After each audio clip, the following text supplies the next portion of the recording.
वो व्यापारी जिसके पास इस संसार में जीवन निर्वाह हेतु सब कुछ था।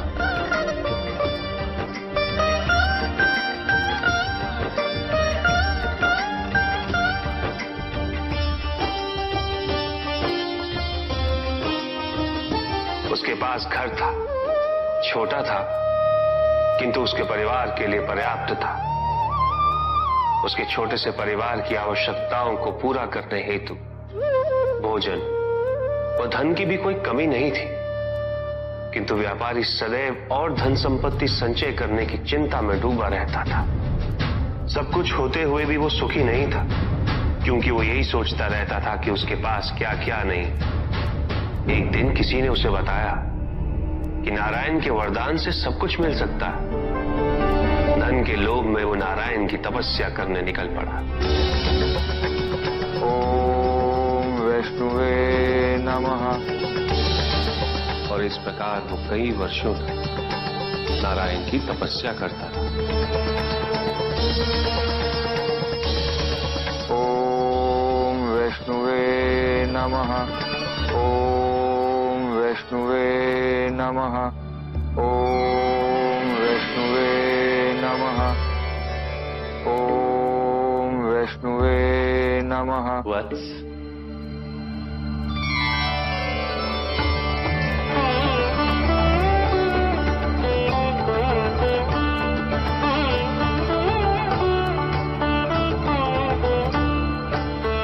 प्रणाम प्रभु।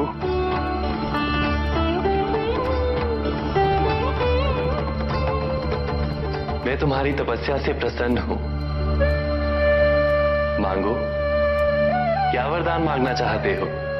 प्रभु, प्रभु मुझे समस्त संसार की भूमि चाहिए। संसार में जितना भी धन है सब मेरा हो जाए। क्या मैं तुमसे पूछ सकता हूं, तुम्हें इतना सब कुछ क्यों चाहिए?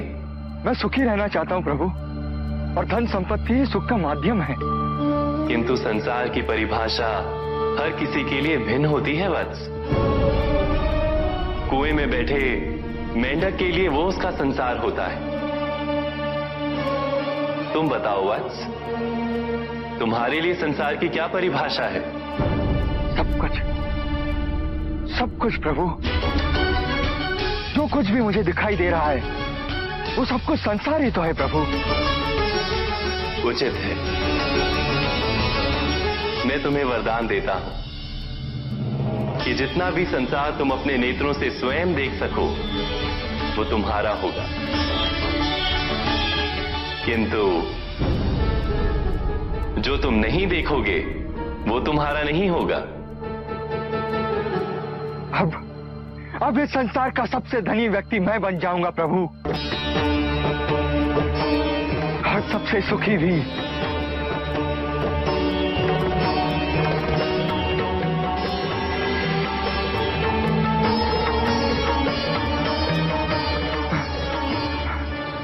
सब मेरा, ये सब भी मेरा।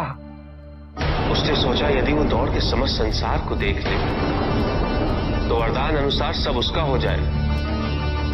यहां से वहां, वहां से यहां वो चारों दिशाओं में भागने लगा।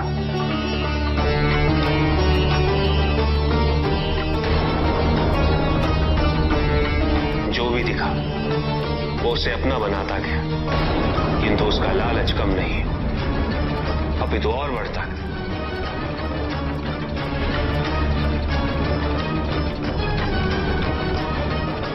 निरंतर भागते रहने के कारण शीघ्र उसका शरीर उसका साथ देने में असमर्थ हो गया।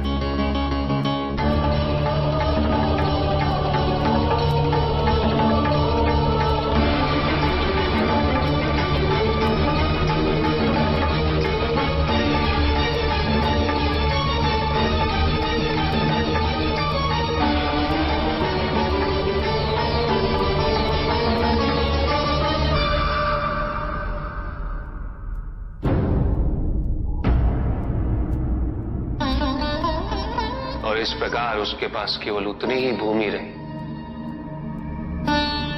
जिस पे उसका मृत शरीर पड़ा हुआ था। महादेव!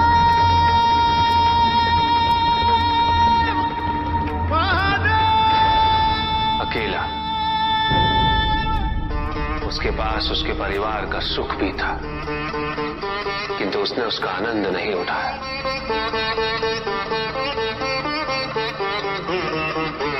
इसलिए सुखी जीवन हेतु धन की प्रचुरता नहीं, अभी तो अपनी इच्छा और आवश्यकता में अंतर समझना अनिवार्य है।